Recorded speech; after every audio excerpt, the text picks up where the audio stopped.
오늘 시편 51편 여기 10절에서 마지막 절까지의 이 다윗의 간증, 다윗의 자백을 통해서 파상이라는 그 세 번째 제목으로 말씀을 드려볼까 합니다.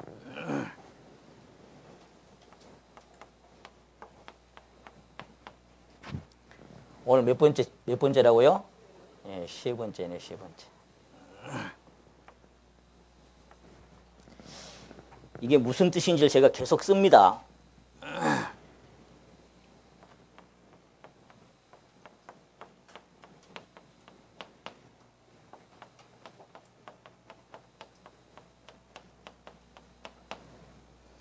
그리고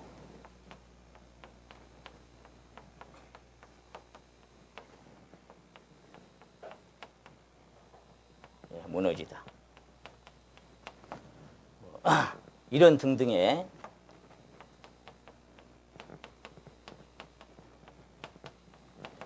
자, 다시 한번 읽어봅니다. 시작. 깨어지다, 부서지다, 망가지다, 그리고 무너지다, 훼손되다. 뭐 이런 등등의 뜻을 갖고 있다. 이걸 계속 말씀을 드립니다. 자, 이제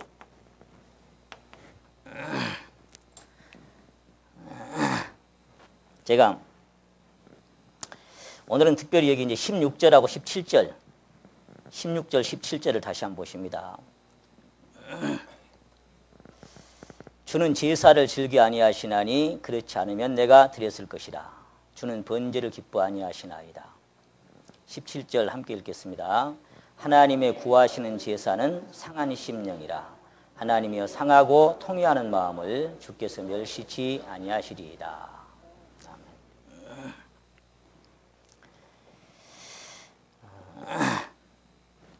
여기 지금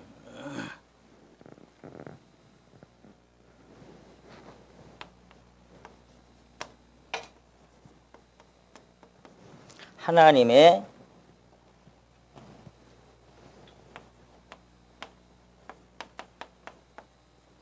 구하시는 제사라고 표현을 했습니다. 뭐라고 말씀하시는 거니까 하나님이 구하시는 제사는 뭐라고요? 예, 상한 심령. 비가 와서 그런지 힘이 없어요. 상한 심령. 하나님이요, 상하고 뭐하는 마음? 네. 통회하는 마음. 이 마음을 주님께서 멸시를 안 하신다. 그렇게 지금 말씀하십니다.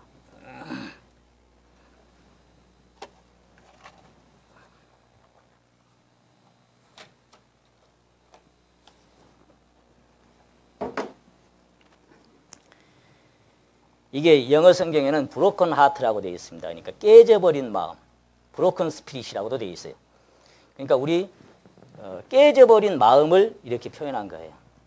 그래서 새 번역이나 공동 번역이나 다른 번역에는 이렇게 번역이 되어 있는데 한번 제가 써볼라 합니다.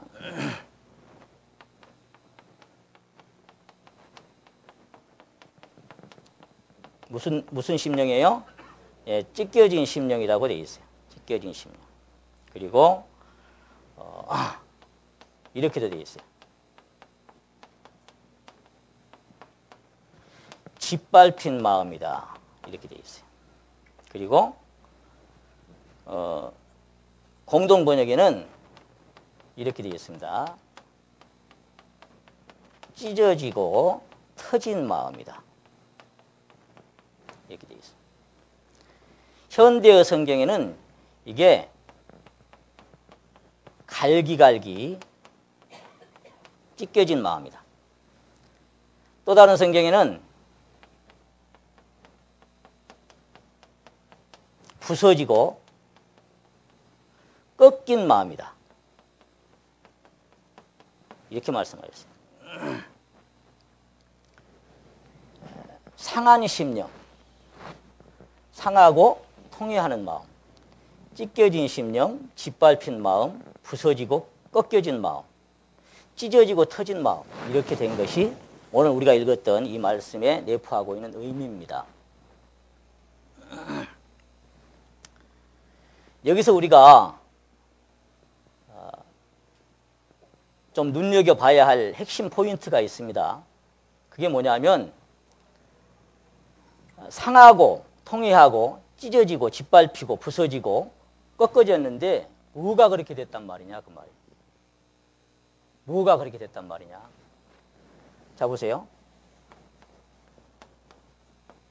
뭐가 이렇게 됐어요? 여기에 포인트를 주십시오. 여기에. 다른 게 아니고 요 겉에 사람이 아니라 속에 심령이 그렇게 됐단 말이에요. 심령이. 여기 상하고 통해하는 마음이 그렇게 됐단 말이에요. 찢어진 심령이고 짓밟힌 마음이다 이 말이에요. 여기가 찢어지고 터진 이 마음에 대해서 자꾸 말씀하세요. 마음. 여기 부서지고 꺾인 마음을 자꾸 말씀하시는 거예요. 마음을. 그러니까 여기 우리가 그동안 이제 파상, 깨어지고 부서지고 망가지고 이건 뭐가 이렇게 된다? 뭐가 이렇게 된다? 예. 이 마음이 이렇게 파상된다. 마음. 겉으로 지난번에 말씀드렸어요. 겉으로 아무리 뭐 장애가 있고 몸이 이렇게 연약하고 그래도 마음이 안 깨진 사람은 아주 교만합니다. 근데 겉으로 아주 건강하고 강하게 보여도 마음이 부서져 버리는 사람은 그 사람은 낮은 데 있는 사람이에요. 그러니까 겉을 두고 얘기하는 얘기가 아닙니다. 마음이. 그래서 이것은 뭐냐? 이렇게 부서지고 깨어진 마음인지 아닌지는 사람이 잘 몰라요. 근데 하나님은 외모를 보는 게 아니라 중심을 보시죠. 하나님 여러분 마음이 이런 마음인가 그것을 하나님 보시는 거예요. 자, 우리가 읽었던 말씀 중에 주는 제사를 즐기 아니하신다. 주는 번제를 기뻐 아니하신다. 이거는 예수님께서 요한복음 9장 12절에 보시게 되면은 우리가 전도집 자주 말씀드립니다. 야, 너 선생은 그 병들고 죄인들하고 같이 앉아서 먹냐? 우린 저런 것들 같이 앉지도 않는다. 그렇게 수군거렸을 때 예수님 하신 말씀이 있죠. 건강한 자에게는 의원이 필요 없다. 병든 자에게야 쓸데있다. 그러면서 너희는 가서 내가 긍휼을 원하고 제사를 원치 아니하노라. 바로 이 말씀이에요. 이 뜻이 뭔지 너가 좀 배워야 되겠다 그랬어요. 너희는 가서 배우라 그렇게 말씀하죠. 제자들한테. 또 주변 사람들한테. 하나님은 긍휼히 여겨주시를 원하고 불쌍히 여겨주시길 원하지 그 사람이 뭐 막 갖고 와서 내가 이렇게 드렸다라고 하는 그런 것을 원하는 게 아니다 이 말. 물론 드리는 것이 하나님의 것을 하나님에게 다윗처럼 드렸다고 하는 사람에게는 참 고맙지만 내 것을 드린 것처럼 뭐 이렇게 하는 것은 하나님 보고 있잖아요. 그래서 마음에 관한 이야기다라는 것을 생각하시고 들으시고 잠언 17장 3절에 보시게 되면 도가니는 은을 풀무는 금을 연단하거니와 함 따라 하십니다. 여호와는 마음을 연단하시느니라. 하나님 어디를 연단하신다고요? 예, 마음을 연단하셔. 이게 마음의 문제입니다. 모든 건 마음입니다. 높은 데 마음을 두지 말고 낮은 데 처하라. 마음이 교만한 자, 마음이 겸손한 자, 그 마음에 대해서 얘기하는 거예요. 그 마음에 누가 사느냐? 예, 이게 너무너무 중요한 겁니다. 하나님은 이런 마음을 원하시고, 예?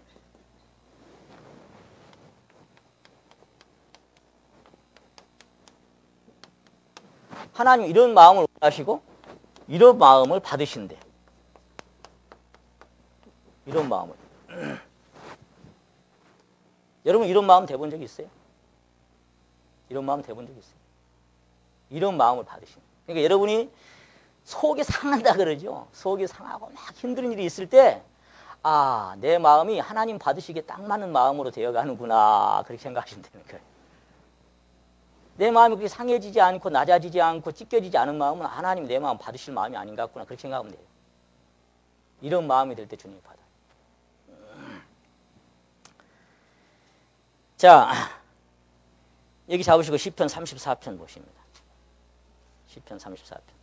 왜 그런 거 하니까 여기 34편 18절을 같이 한번 읽어보시겠습니다. 여전히 다윗의 시입니다. 18절 시작. 여호와는 마음이 상한 자에게 가까이 하시고 중심에 통해하는 자를 구원하시는도다. 누구한테 가까이 해줘요? 마음이 이런 사람에게 하나님께서는 받으시고 가까이 해주시는 거예요. 가까이 다가오시고 이런 마음이 되면 그 옆에 그 19절 말씀만 보십니다. 시작. 의인은 고난이 많으나 여호와께서는 그 모든 고난에서 건지시는도다 그랬어요. 자 보세요. 하나님 앞에 의인이라고 소위 하는 사람들, 의인은 뭐가 많다? 예, 고난이 많다. 그럼 죄인도 고난이 많지만 하나님과 상관없는 고난이 많죠. 그 사람들은 하나님과 상관없는 고난들이. 그러면서 예수님께서도 세상에서는 너희가 뭐를? 예, 환난을 당한다 안 당한다? 예, 환난을 당할 것이라고 말씀하셨어요. 근데 환난을 당할 것이라고 말씀하셨는데 환난이 없을 것이라고 생각하면 안 되는 거예요. 너희는 나를 따라오려거든 자기 십자가를 지고 자기 부인하고 쫓아오라고 그랬지. 자기를 즐기고 쫓아오고 행복한 모습을 쫓아오라는 말 안 하셨어요. 십자가 지고 가는 길은 고난의 길이에요. 그 길을 쫓아오라고 말씀하시는 거예요. 그러니까 의인이 가는 길은 그런 길을 갈 수밖에 없다. 그래서 요엘서 2장에는 뭐라고 말씀이 되어 있는 거 하니까 너희는 옷을 찢지 말고 마음을 찢고 여호와께 돌아와라. 뭘 찢어라? 예, 마음을 찢어라. 마음을. 예레미야 4장에는 마음 가죽을 베고 내게 나와. 빳빳하게 단단하게 쪼개지지 않은 마음이 있어. 근데 또 예수님께서는 산상수훈 산에서 이제 예수님 가르치실 때 무슨 말씀하시는 거 하니까 이 마음이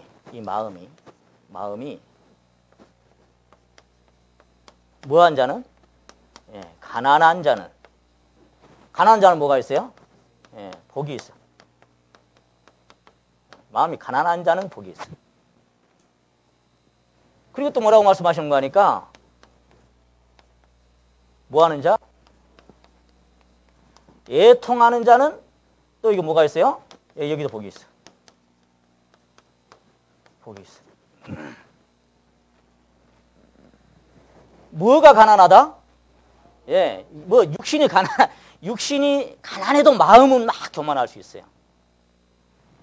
육신이 가난해도. 근데 마음이 가난해야 돼.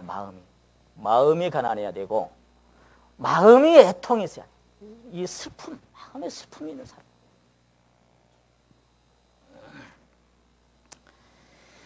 제가 좀 시간이 지났습니다만 우리 인터넷에 올라와 있는 거 모르겠어요. 그 고난의 유익이라는 제목으로 6번의 말씀을 드렸습니다. 또 고난은 필연이다 그런 제목으로 3번의 또 말씀을 드린 기억이 납니다. 또 이제 파상을 지금 말씀하고 있습니다. 그러니까 이제 저한테 뭔 얘기가 들려오는 거 하니까 왜 고목사는 맨날 그 고난 대해서 막 아픔에 대해서 그런 것만 얘기를 많이 하냐. 좀 은혜 받는다고 도와주신다고 복 받는다고 축복 받는다고 그런 설교를 좀 했으면 좋겠다. 이런 얘기를 저한테 들려온 것도 제가 들었어요. 좀 복 받는다고. 두려워 말라. 나는 내 하나님이니라. 뭐 내가 너를 도와주리라. 오른손으로 붙들어 주리라. 뭐 형통케 하리라. 잘 살게 하리라. 막 이렇게 좀 긍정의 복음. 그러니까 이것을 지은 에드워드는 이제 미국의 지인 에드워드 형제는 이 땅에서 복받고 이렇게 사는 것을 무슨 복음이라고 하는 거 하니까 이렇게 표현합니다.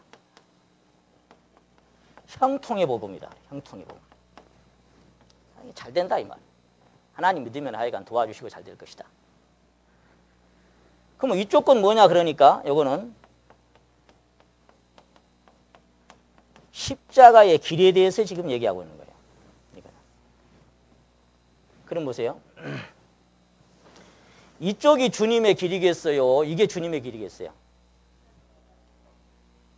그럼 여러분이 이제 뭐 다 알고 계시니까 뭐 더 이상.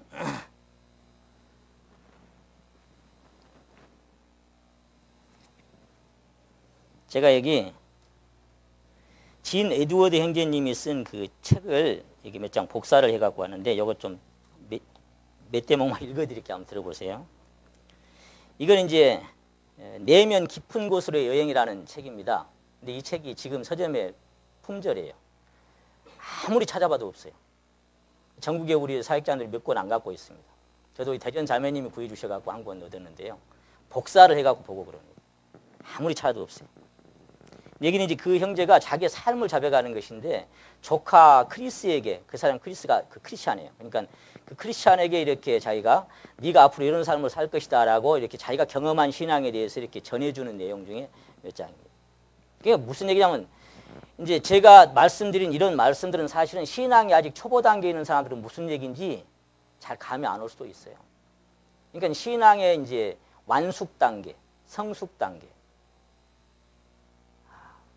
그런 단계에 있는 사람들이 주로, 그리고 또 그런 사람들 중에도 하나님을 정말 더 가까이 하고 싶고 하나님의 생명 안에 살고 싶은 그런 갈망이 간절한 사람들에게 사실은 필요한 말씀이다. 저는 그렇게 봅니다. 그렇지 않은 사람들이 별로 관심이 없는 말씀일 수도 있어요. 자, 이렇게 씁니다. 크리스는 이제 조카인데, 크리스 모든 세대에는 그리스도 안에 얼마나 많은 축복이 있는지를 강조하는 사람들이 항상 있었다. 우리 시대에 그것을 형통의 복음이라고 불리게 되었다. 그러나 다른 한편으로는 그리스도의 삶 속에 고난이라는 요소를 아주 많이 전하는 사람들도 있었다. 자, 둘 중에 하나를, 이쪽을 많이 얘기하는 사람도 있었고 이쪽을 많이 얘기하는 사람도 있었다. 그 다음에 들어보십시오. 문제는 두 가지 주장 모두 진리를 포함하고 있다는 것이다. 무슨 이해가 하십니까? 이쪽도 진리를 포함하고 있고 이쪽도 진리를 포함하고 있어요. 하지만 분명히 알아야 할 것은 형통의 복음이 십자가보다 더 잘 팔린다는 사실이다. 이쪽을 사람들이 더 선호하고 이쪽이 사람들이 더 잘 팔리고 더 선호한다. 그 말이에요. 이런 데는 사람이 많이 모이는데 이걸 얘기하는 데는 별로 관심이 없는 사람이 많을 것이다. 그 말이에요.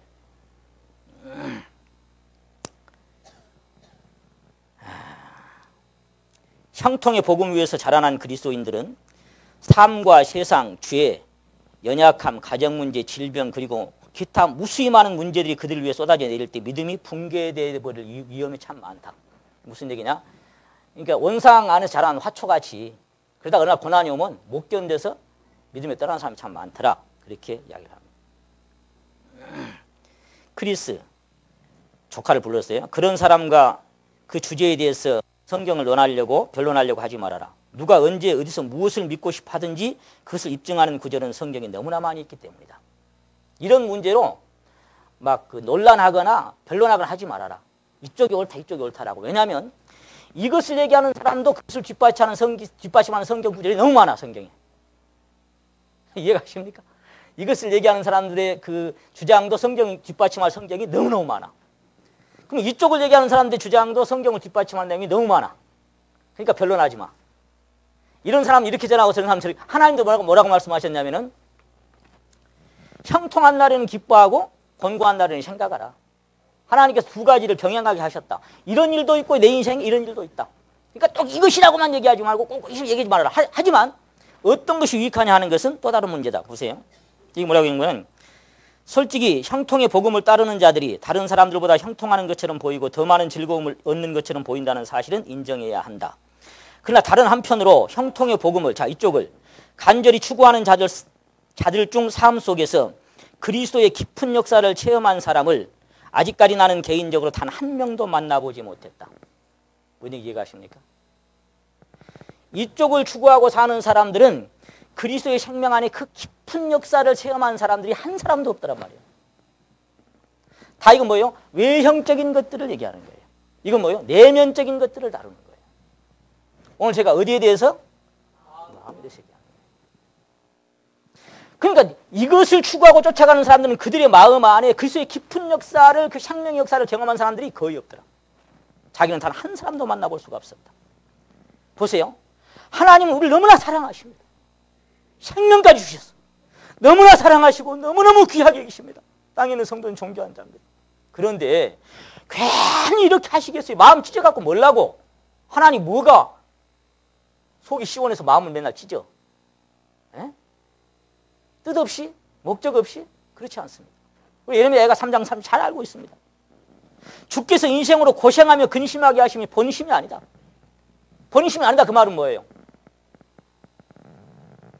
아니 조교가 훈련병을 훈련시키고 강하게 훈련시키는데 목적 없이 뜻 없이 미워서 그럽니까? 부모가 자식에게? 우리 옛말에 젊어서 고생은 사서도 한다는 말이 있습니다. 여러분 분명히 하나님의 뜻이 있고 목적이 있어요. 그래서 다윗은 고난 당한 것이 내게 유익이라고 말씀하셨습니다. 이렇게도 얘기합니다. 만약 네가 주님을 철저하게 따르기를 원하면서도 주님의 길을 걷기를 원하면서도 동시에 계속적인 축복과 건강과 형통의 복음을 붙잡기 원한다면 아마도 주님을 따르는 문제 전체를 처음부터 재고해 봐야 할 필요가 있다. 이렇게 있습니다. 네가 이쪽만을 정말 원한다면 주님은 그렇게 할 수도 있어. 근데 네 믿음은 근본부터 다시 한번 생각해 봐야 돼. 네 믿음이 어디가 있는가. 자, 이제 이 사람 그런 이 정도로 얘기를 하겠습니다. 그래서 양쪽 다 병행하는 것이 우리 인생살이다. 그 말이.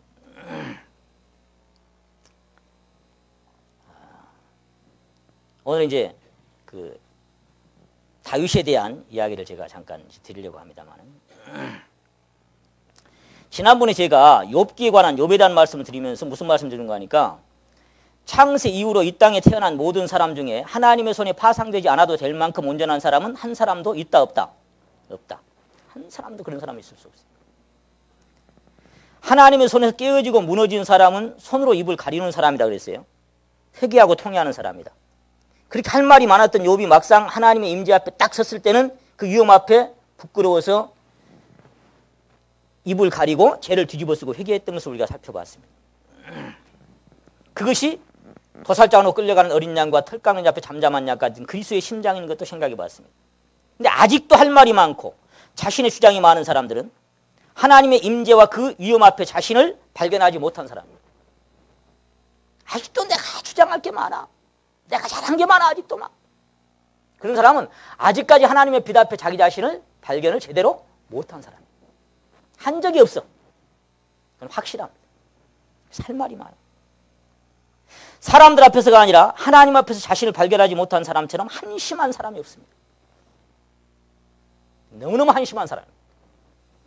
아무리 말씀을 들어도 신앙의 변화가 없습니다. 여전히 세월만 그대로 변화가 없습니다.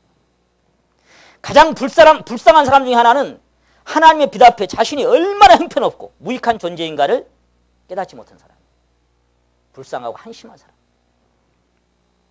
그러니까 다른 말로 하면 로마서 7장을 뼈저리게 경험하지 못한 사람은 로마서 8장으로 절대로 갈 수 없습니다.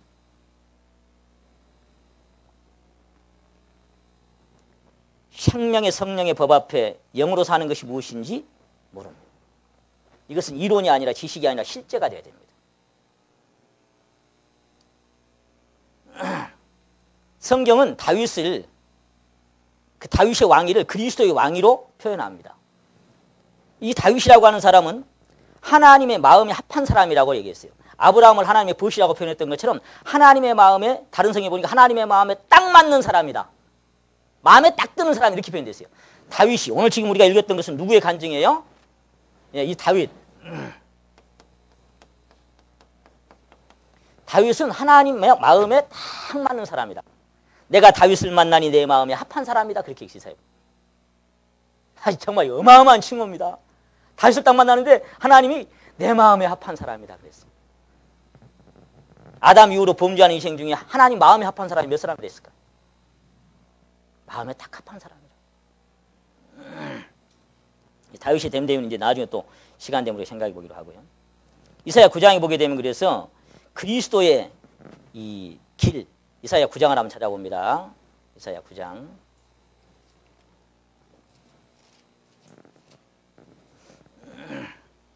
6절에 우리 잘 아시는 말씀.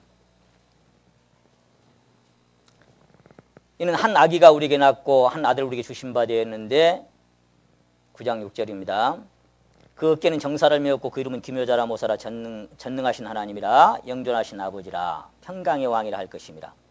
자, 7절을 같이 한번 읽겠습니다. 시작. 그 정사와 평강이 더함이 무궁하며 또 다윗의 위에 앉아서 그 나라를 굳게 세우고 자긍 이후로 영원토록 공평과 정의로 그것을 보존하실 것이라. 만군의 여호와의 열심히 일을 이루시리라. 자, 이게 지금 실제로 누구를 말씀하시고 있는 거예요? 바로 6절에 아기로 오시는 그리스도가 이 다윗의 위에 앉을 것을 말씀하신 겁니다. 누가복음 1장 3절, 31절에 똑같은 말씀하셨어요. 그러니까 다윗은 베들레헴 유다 지파의 이세의 8번째 아들로 태어났습니다. 이게 7 형제들과는 다르게 그냥 조용히 가서 이 들에서 양이나 치고 살아가는 조용한 아이였어요. 근데 갑자기 어느 날 사무엘이 그 이세의 집에 나타나가지고 누가 아들 중에 왕이 있다. 기름을 부으려고 엘리압 보니까 야, 요놈인갑다. 야, 외모 보지 말아라. 하나님 중심 본다. 다 보니까 7놈 다 너무도 죄송합니다. 7분 다 아닌 것 같아요. 그래서 이제 데리고 와 나머지 8번째 데리고 보니까 양치는 소년이요 아주 곱상한. 그러니까 바로 이 사람이다. 가지고 양치다가 아버지가 오란다 그래 가보니까 갑자기 기름 부어갖고 그 이스라엘 베들레헴 촌놈을 그래 이스라엘 왕을 딱 삼아버린 거예요. 자기는 전혀 원하지도 않았고 생각지도 않는 길입니다. 근데 그때부터 이 사람의 마지막 인생 가는 그 순간까지 파란만장한 인생을 이 다윗은 살다가 갑니다. 하나님의 손에서 이런 모습으로 빚어져 갑니다. 이것이 다윗이라는 사람. 그러니까 다윗이 당시에 걸었던 길은 훗날 주님께서 가신 길이고 또한 오늘날 우리가 걸어야 할 길일 수도 있습니다. 마태복음 1장 1절에 보면 아브라함과 다윗의 자손 예수 그리스도의 세계라 이렇게 되어 있습니다. 육신으로는 다윗의 혈통에서 나셨고 이새의 줄기에 산 싹이 나고 한 이제 뭐 순이 날 것이다. 예레미야, 이사야 많이 이렇게 예언합니다. 이새는 다윗의 아버지잖아요. 이새의 줄기에 산 싹이 나고 한 순이 나서 퍼져서 이건 뭐냐 왕위가 다윗의 왕위로 그렇게 다스릴 것을. 계시록에 보시게 되면은 요한이 그리스도를 표현하기를 유다 지파의 사자 다윗의 뿌리가 이기었다. 다윗의 뿌리라고 그리스도를 표현합니다.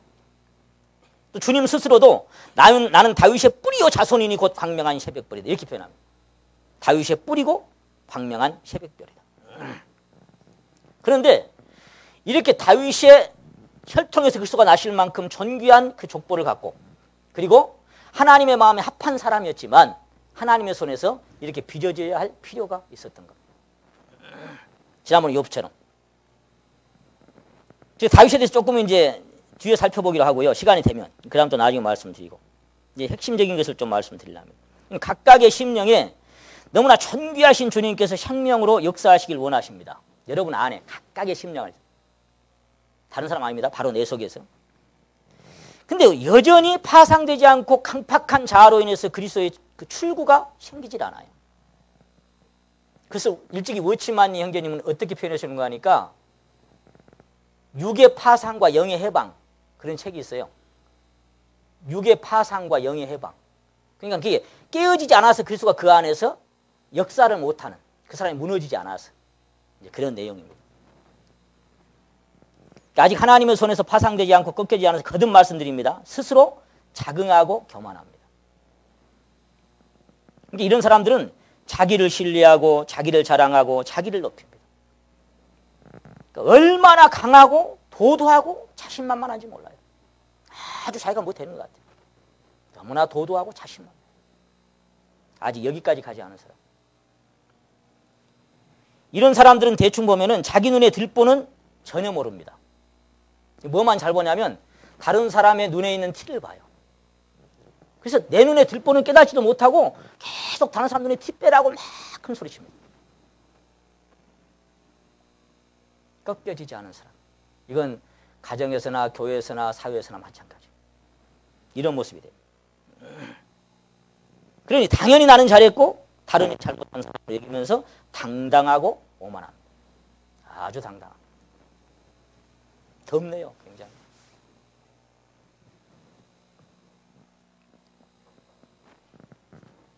자기 자존이 여전히 왕입니다. 행여나 파상되고 이루어질까 봐서 바벨탑을 쌓고 신시왕이 그랬잖아요. 자기 자리를 지키려고 만리장성을 쌓잖아요. 그런 것처럼 겹겹이 쌓아가지고 딱 버팁니다. 자기를 숨겨놓고. 자기의 그 참 밑에 숨겨놓은 걸 드러내지 않고 항상 겉으로는 축복이고 겉으로 하는데 속에서는 딱 품고 있어요. 그건 다 지켜. 깨어지지 않게. 그러니까 발견이 안 돼. 겉으로 볼 때는 아주 참 법 없어서 사실 뿐 이렇게 얘기할 수도 있어요. 근데 속에는 안 그래. 입으로는 축복이요 속으로는 저주로다.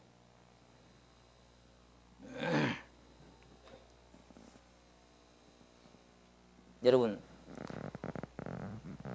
여리고 성이 아주 단단한 성인데 그 가나안으로 들어가는 길목에 있습니다. 그러니까 그 단단한 여리고 성이 안 무너지면 절대로 가나안으로 갈 수가 없어요. 그 여리고 성이 우리 심령 안에 있어요. 다른 데는 게 아니라. 자기 안에 갇힌 길목이 그 여리고 성이 무너질 때 출구가 열리고 그리스도가 나타날 수 있는 길이 열려지게 됩니다. 보세요. 아무리 값지고 귀한 향유라도 향유가 지극히 귀한 향유라 그랬잖아요. 비싼 향유. 지극히 귀한 비싼 향유가 마리아가 가진 그 옥합 속에. 옥합은 이렇게 항아리처럼 생긴 거잖아요. 이렇게 예쁘게. 향유를 담아놓은. 300데나리온. 아주 귀하고 비싼 지극히. 그렇지만 그게 안 깨지면 그 향유가 향을 발할 수 있을까요? 없을까요? 절대로 안 돼요. 이게 뚜둑 깨져버리기 전에는 절대로 그 향유가 그 향을 발할 수가 없습니다. 그 안에 그리스도가 향을 발하려면 그 사람은 반드시 이 자리에 갑니다. 가야 돼. 기드온의 300명 군사가 뭘로 이겼어요? 참 희한한 걸로 이겼죠. 나팔하고 항아리하고 횃불 갖고 이겼잖아요. 근데 그 항아리 안에는 횃불이 들었는데 미디안 그 메뚜기 떼 같은 많은 군사를 치려고 하는 하나님의 방법이 그거였어요. 횃불을 감춰가지고 밤에 딱 가가지고 갑자기 하나 둘 셋 한꺼번에 그냥 쨍그랑 하고 깨버렸잖아요. 깨보니까 뭐가 드러났어요? 깨보니까 그 안에 감춰놓은 횃불이 확 갑자기 대낮처럼 밝아지니까 어떻게 되겠어요? 완전 다 주랭랑 쳐버렸습니다. 우리가 이 신앙의 승리는 내 기술이나 내 것으로 이기지 않습니다. 내가 깨질 때 빛이 발해서 이겨요. 보세요. 그 항아리가 안 깨지면 그 안에 빛이 있지만 항상 쌓여 있습니다. 뚜둑 깨질 때 그때 비로소 그 빛이 드러나게 돼 있어요. 우리 설교 주제가 뭐예요? 이게 파상. 너희 안에 빛이 어둡지 아니한가 보라. 내 안에 주님이 빛으로 오셨는데 그 빛을 발하지가 못해. 내 삶 속에. 그건 뭐냐? 여전히 내가 깨지지 않고 있는 거예요. 횃불이 빛을 발할 수가 없습니다. 또 말씀하셨어요. 하나님이 이 땅에 떨어져 죽지 아니하면 그대로 있다. 죽는다는 게 뭐예요? 죽는다는 게. 봄 기운이 이제 오면서 여기저기 이제 새싹이 조만간 들에 돋아납니다. 흙 있는 곳에는 다 그 새싹이 돋아납니다. 근데 새싹을 이렇게 파헤쳐 보면은 그냥 돋아난 게 아니에요. 항상 어떤 씨앗이 있습니다. 근데 그 씨앗이 찢겨지고 쪼개지면서 그 사이로 새 생명이 올라옵니다. 그게 안 찢겨지고 있는 한은 새 생명은 절대로 싹틀 수 없습니다. 그게 이 원리. 왜 마음이 파상돼야 된다고 자꾸 말씀하시냐면 그것이 찢겨지지 않으면 이 봄에 절대로 그것이 새 생명이 싹틀 수가 없습니다. 내 안에 생명의 그리스도가 나타나기 위해서는 반드시 내 자아가 파상되고 꺾여지는 이런 단계가 돼야 됩니다. 그리스도가 흥하기 위해서는 내가 쉬어야 되고 영이 살기 위해서 육은 죽어야 하는 것은 너무나 당연한 법칙입니다. 사도 바울은 고린도서 4장에서 말씀하시기를 우리가 항상 예수 죽인 것을 몸에 짊어진다 그랬어요. 그 이유가 예수 죽인 것은 십자가인데 몸에 짊어지는 것은 이유가 뭐냐? 예수의 생명이 우리를 통해서 우리 몸에서 나타나게 하려고 항상 그 십자가를 내가 항상 지고 산다. 항상 지고 사는 것은 내가 날마다 죽는다. 그런 표현하고 똑같은 말. 그럼 예수인 것은 십자가고 십자가는 죽음인데 죽음이 있는 곳에만 부활이 있어요. 죽음이 있는 곳에만 부활이 있어요. 죽으면 열매를, 깨지면 빛을, 부서지면 향기를. 그건 당연한 거예요. 그러니까 우리가 무슨 이론을 많이 알고 모르고 이게 문제가 아니에요.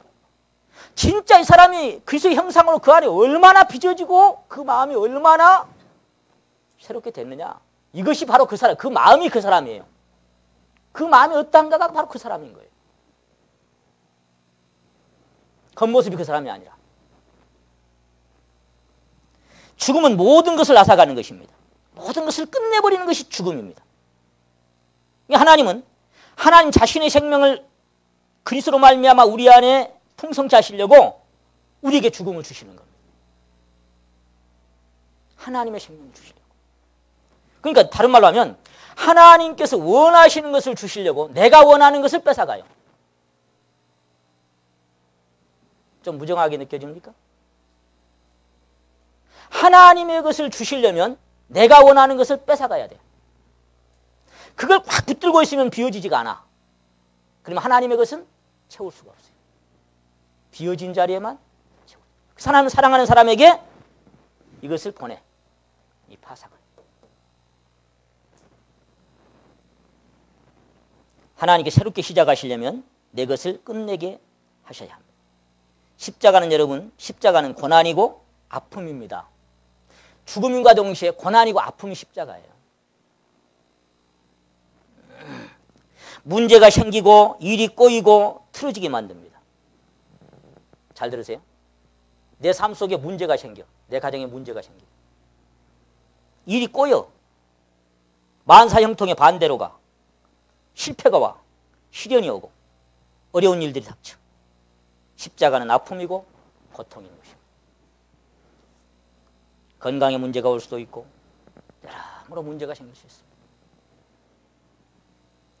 주변에 감당하기 어려운 사람들이 생길 수도 있습니다. 까다롭고 껄끄럽고 보기 싫은 사람들이 생겨납니다. 교회 안에서일 수도 있고 밖에서일 수도 있습니다. 보기 싫어. 안 만나고 싶어. 그런 사람들이 있어.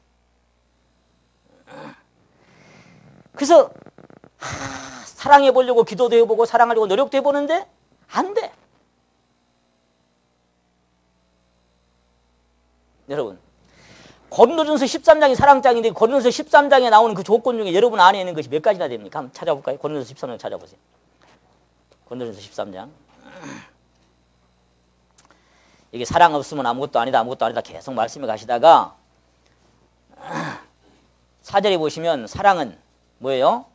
오래 참고 사랑은 온유하며 후기하는 자가 되지 아니하며 사랑은 자랑하지 아니하며 교만하지 아니하며 무례히 행치 아니하며. 자, 사랑은 교만하지 않다 그랬어요. 무례히 행치 아니하며 자기 유익을 구치 아니하며 성내지 아니하며 악한 것을 생각지 아니하며 불의를 기뻐하지 아니하며 진리와 함께 기뻐하고 모든 것을 참으며 모든 것을 믿으며 모든 것을 바라며 모든 것을 견디느니라. 이게 사랑의 현주소인데 이 중에 여러분 안에서 역사되는 것들은 몇 가지로 꼽을 수 있을까요? 몇 가지나 여러분 안에서 꿈틀대고 있습니까? 서로 사랑하라, 서로 사랑하라, 사랑하라, 사랑하는데 사랑이 돼야 사랑을 하지. 에? 사랑하려고 노력하면 사랑 됩니까?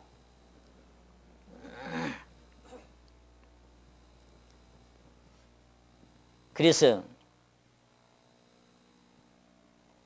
사랑은 고사하고 용서가 돼야 사랑이 그 다음에 되는데 사랑은 고사하고 용서도 안 돼. 그리고 미움만 더 쌓여가. 안 미우려고 해도 미워. 그러니 이게 내 마음이 내 마음대로 안 되는 거예요.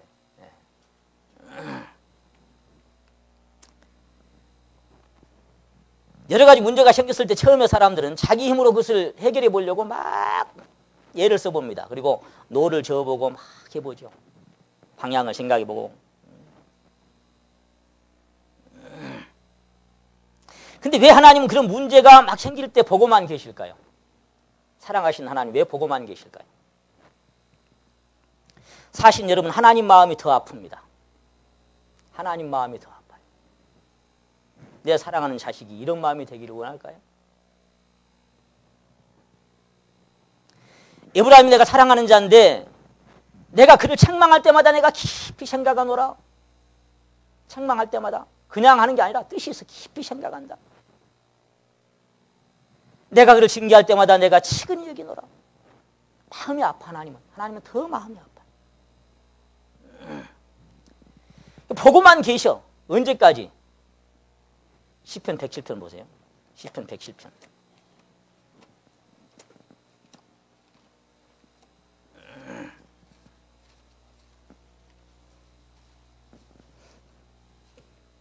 자, 여기 이제 전체가 근심 중에 여호와께 부르짖음에 이게 계속 4번이나 나옵니다. 그 24절 보십니다. 여호와의 행사와 그 기사를 바다에서 보나니 여호와께서 명하신 광풍이 일어나서. 자, 중요한 건 누가 명했어요? 예, 하나님이 일으키신 풍랑이에요. 파도가. 바다 물결을 일으키는도다. 26절. 저희가 하늘에 올랐다가 깊은 곳에 내리니 그 위험을 인하여 그 영혼이 녹는도다. 왜 이렇게 보고만 계실까? 하나님 풍랑을 보내놓고. 27절 봅니다. 저희가 뭐였어요? 이리저리 구르며 취한 자같이 비틀거리니 지각이 혼돈하도다.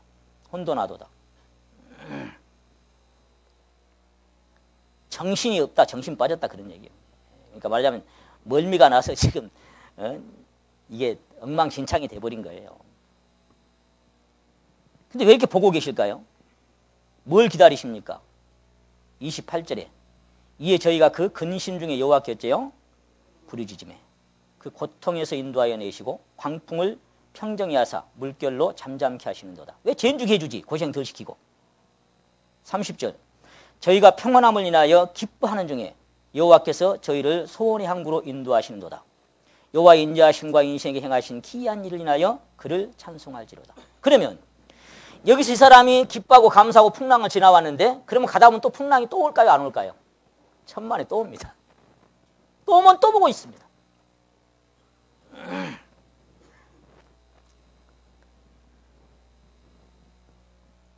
아프고 괴롭습니다. 그래서 때로는 힘이 들고 억울하고 분하고 막 화가 납니다. 속이 부글부글 끓어오르고 왕짜증이 나고 뚜껑이 열렸다 닫혔다 그럼 마음의 평강이 사라지고 스트레스가 막 쌓입니다. 다윗처럼 내가 비둘기처럼 날개가 있으면 멀리 날아가서 쉬고 싶은데 도망갈 수도 없습니다. 하나님의 손에서. 그런 심령이 돼요. 마침내 살 소망이 끊어지고 마음의 사형 선고를 받습니다. 바울 사도처럼. 버틸 만한 기력까지 다 탕진될 때 비로소 노를 젓던 두 손을 거두고 하나님 앞에 엎드립니다. 저어도 안 되니까.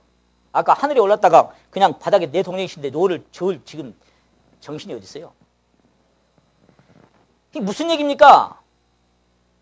조금 끝내면 안 되고 완전히 끝날 때까지 하나님은 보신다 이 말이에요. 완전히 끝날 때까지. 어지간히 깨져갖고 깨진 게 아니에요. 이게. 그때 비로소 이제 이 눈을 들고는 내가 산을 향하여 눈을 들리라 나의 도움이 어디서 올꼬 이렇게 이제 산을 들어. 그런데 그렇게 기도를 하는데 침묵만 흘러 응답이 안 와. 누군가의 말처럼 그것이 십자가라면 응답은 없을 겁니다. 그랬어요. 주님의 십자가를 생각해 보십시오. 그것이 십자가라면 응답은 없을 겁니다. 기도한다고? 응답이 있어요 말이죠. 안 되는데. 그럼 이제 가슴이 무너지고 눈물이 앞을 가리고 흐느껴 울기 시작합니다. 이제야 비로소 그토록 당당하고 오만했던 자신의 모습이 보이기 시작합니다. 그때야 비로소 얼마나 내 자신이 형편없고 추한 인생인가가 보여지기 시작합니다. 비로소 다른 사람의 눈에 티가 보이는 것이 아니라 내 눈에 들보가 보이기 시작합니다. 너무나 한심한 인생인 것을 깨닫습니다. 하나님 앞에. 그리고 손으로 입을 가립니다. 부끄럽습니다. 두렵고 떨립니다. 베드로처럼 그 자신만만했던 큰 소리 쳤던 사람 새벽 닭소리에 어둠 속에 나가서 가슴을 치고 통곡합니다. 내가 이런 인생인지 몰랐더라. 내가 이렇게 형편없는 인생인 것을 몰랐다라고 그렇게 울어대요. 이제 절대로 다른 사람에게 이렇게 할 수 있는 그런 입장이 못 됩니다. 내 자신이 처절하게 깨어지고. 여기 제가 복음성가 396장인가 보니까요. 갖고 왔나 갖고 왔나. 여기 있네. 이걸 좀 배우고, 전부터 이걸 배우고 싶었는데 못 찾아갖고 한참 찾아보니까 있어요. 복음성가 396장의 내용이 뭐냐면 우리나라 사람이 지은 건데요. 내가 저녁에 우리 현아엄마한테 피아노를 한번 때려봐라. 이거 좀 배우고 싶은데 이게 잘 안 된다. 채찍으로 치신다면 이렇게 나. 이따 우리 찬양 시간 우리 박명환 대장님께서 한번 가르쳐줬으면 좋겠어요. 내용을 읽어드릴게요. 채찍으로 치신다면 피나도록 맞으리다. 눈물을 원한다면 강물처럼 흘리리다. 오 탕자같이 썩어진 마음 갈기갈기 찢어서 바치리이다. 십자가를 지오라면 눈물로써 가오리다. 가시관을 쏘라면 감사하며 받으리다. 오 창녀같이 비천한 마음 조각조각 각을 떠서 바치리이다. 가시밭길 가오라면 피 흘리며 가오리다. 캄캄한 밤 비추라면 이 몸 태워 비치리다. 오 시리같이 더러운 마음 씻고 씻고 또 씻어 바치리이다. 이렇게 되어 있습니다. 하나님이 눈물을 원한다면, 십자가를 원한다면, 가시밭기를 원한다면 주여 그것을 제게 주시옵소서. 그렇게 가도 제 마음이 하나님이 원하시는 마음이 되기를 원합니다. 그렇게 기도할 수 있습니까? 감히? 정말로?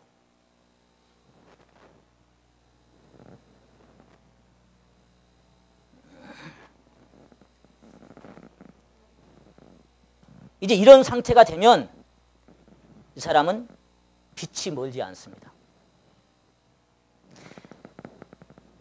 밤이 깊어지면 뭐가 가까워요? 새벽이 가깝잖아요. 밤이 깊어지면 새벽이 가까워요. 그러니까 여러분의 신앙의 상태가 밤이 깊어지는 캄캄한 단계까지 가본 적이 있냐 이 말이에요. 그럼 그 다음에는 분명히 새벽빛이 여러분 심령 안에 여명이 옵니다. 비로소. 근데 그런 자리에 안 가니까 그 여명을 못 만나.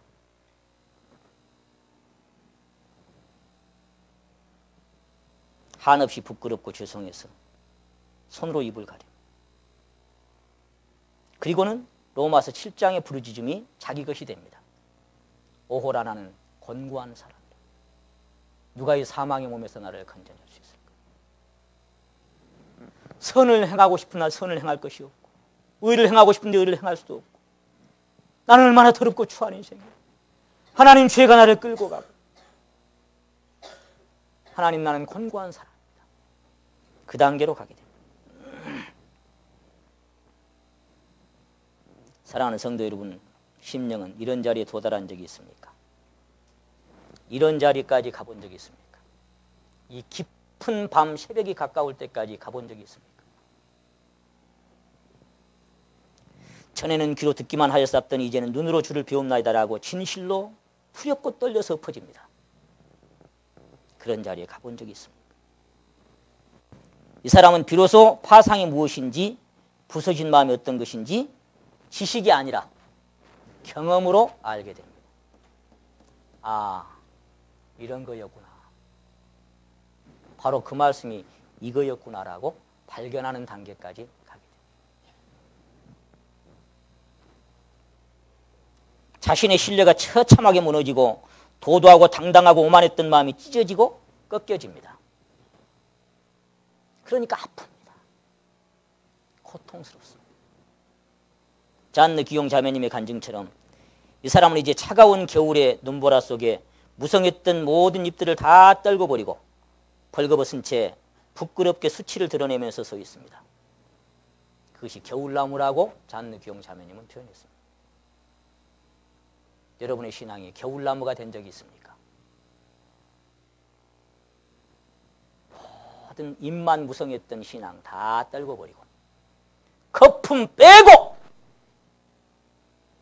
모든 거품 빼고 핵심 내 안에 보석 같은 그리스도에게로 내 생명이 뿌리를 내린 적이 있습니까?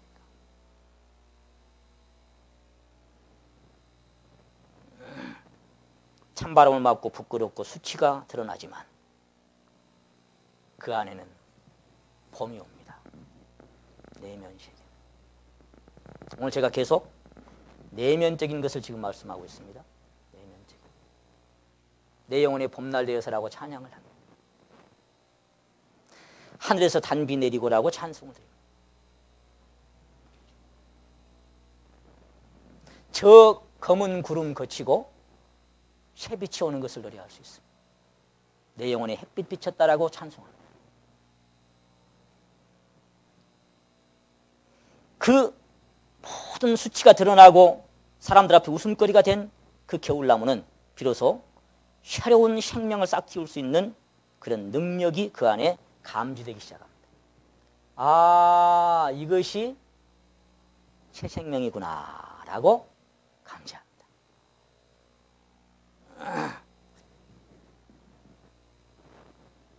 전능자의 능력이 아론의 마른 막대기 지팡이에 싹이 나고 순이 나고 꽃이 피고 살구 열매가 하룻밤에 열리게 하신 그 능력이 그 사람의 심령 안에서 이루어집니다.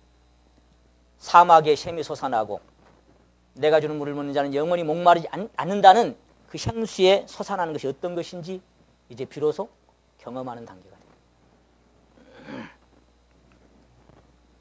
이 단계가 되면요, 이제 시편 50편 다시 한번 갑니다. 이게 로마서 7장의 단계가 뭐냐면, 저는 이 시편 51편을 구약의 로마서 7장이라고 표현합니다. 구약의 로마서 7장이 이 시편 51편입니다.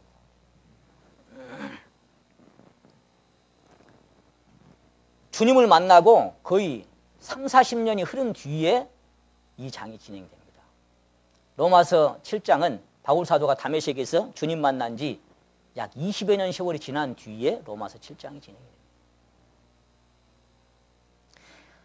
1절에 보시면 하나님이여 주의 인자를 쫓아 나를 긍휼히 여기시며 주의 많은 자비를 쫓아 내 죄가를 더 말하소서. 자기가 범죄하고 난 이후에 나의 죄악을 말갛게 씻기시며 나의 죄를 깨끗이 죄하소서. 대전하는 내 죄악을 아오니 비로소 자신을 발견한 거예요. 내 죄가 항상 내 앞에 있나이다. 내가 주께만 범죄하여 주의 목전에 악을 행하여 싸우니 주께서 말씀하실 때 의로우시다 하고 판단하실 때 순전하시다니이다. 내가 죄악 중에 출생하였으며 우슬초로 나를 정결케 해주시옵소서. 그리고는 10절에 와서 오늘 본문 말씀, 하나님이여, 자 10절 같이 한번 읽어봅시다. 시작. 하나님이여 내 속에 정한 마음을 창조하시고 내 안에 정직한 영을 새롭게 하소서. 어디에 창조해달라고요? 다른 사람이 아니고 누구 안에? 내 안에, 내 속에입니다. 내 안에, 내 속에. 내 안에, 내 속에. 정한 마음이 없습니다. 깨끗한 마음이 없습니다. 정직한 영이 없습니다. 나는 더럽고 추합니다. 하나님. 나는 곤고한 사람입니다. 이런 단계가.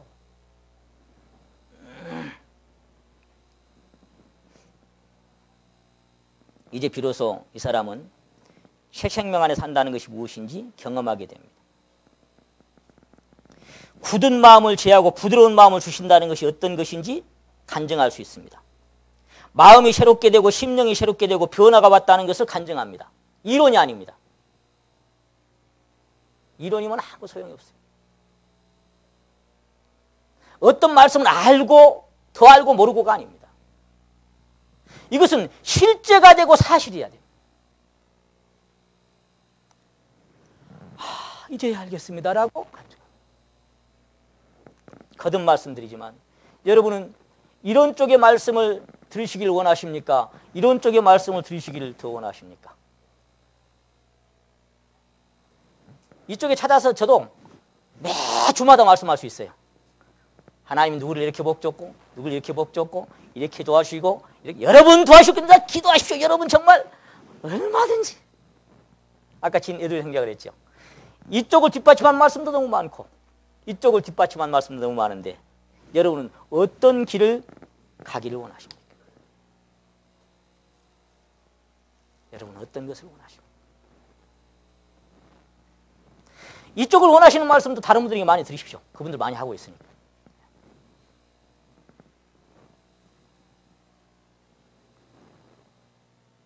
여러분 서두에 제가 말씀드린 것처럼 신앙의 만고풍상을 겪고 마지막 완숙 단계에 가면 이것이 뭔지 압니다.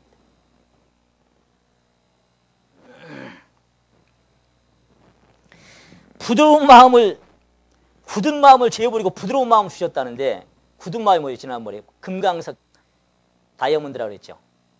너무나 강팍하고 너무나 안 깨져. 그게 다 깨지고 부서져가지고 부드러운 마음이 돼. 비로소 국수가 뜨거운 물을 만난 거예요. 그 뻣뻣한 라면이 뜨거운 물을 인자 만난 거예요. 뜨거운 물. 차가운 쇳덩이가 비로소 불을 만난 거예요. 망치 맞을 준비가 돼 있는 거예요.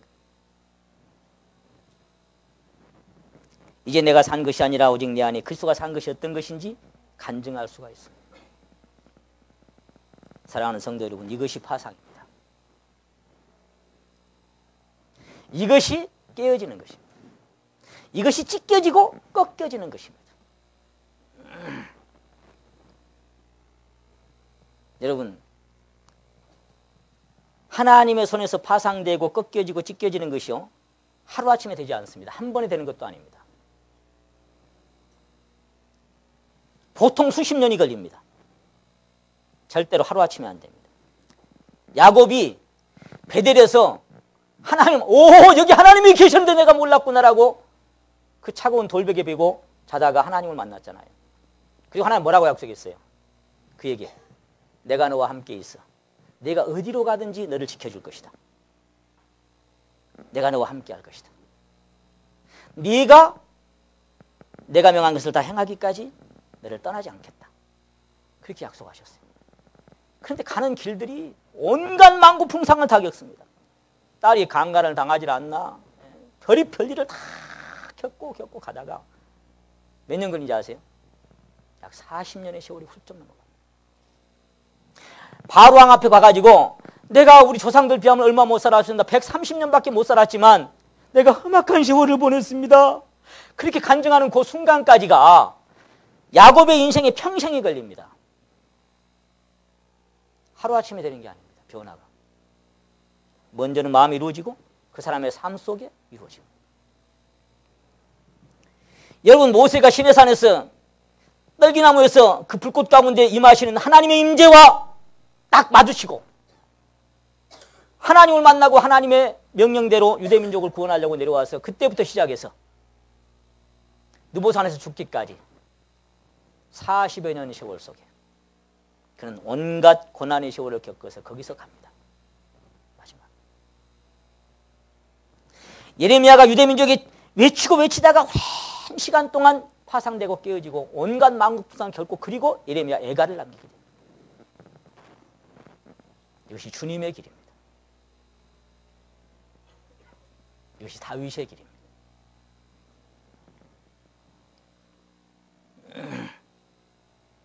다윗이 지금 여기까지 오기까지 약 40여 년 세월이 걸립니다. 30-40년의 세월이 훌쩍 지나가는데, 그런데 여기가 끝입니까? 천만에. 여기 지금 언제입니까? 범죄하고 나단 선지자에게 책망 들을 때 이걸 지금 외친 거예요. 이 51편을. 근데 그 뒤로 이제 사랑했던 압살롬이 반란을 일으키지요. 온갖 고통을 다 당합니다. 내가 거느리고 살았던 내 아내를 내 아들이 사람들 앞에서 동침하는 그 어마어마한 수모를 이스라엘 민족 가운데 겪습니다.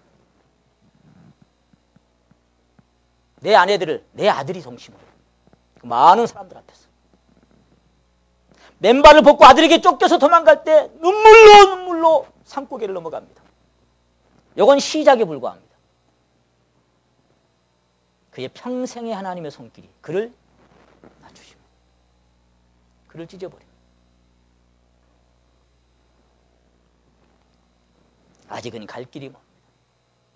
우리는 어느 단계에 그 사람의 신앙이 도달했든지 간에 반드시 그 다음에 새롭게 배워야 할 공과가 기다리고 있다는 사실을 기억하십시오.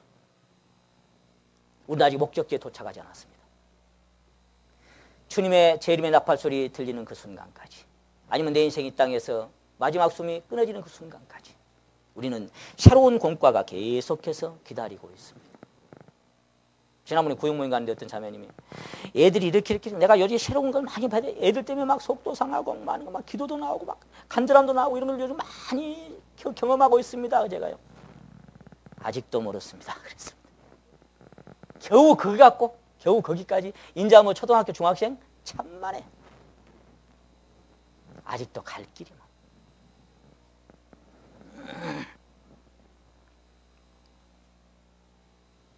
사랑하는 성도 여러분, 진실로 이렇게 전능자의 밝은 빛 앞에 타락한 본성이 발견되고 엎드려서 부르짖어 본 경험이 있습니까? 하나님의 손에서 상하고 통회하고 찢겨지고 짓밟히고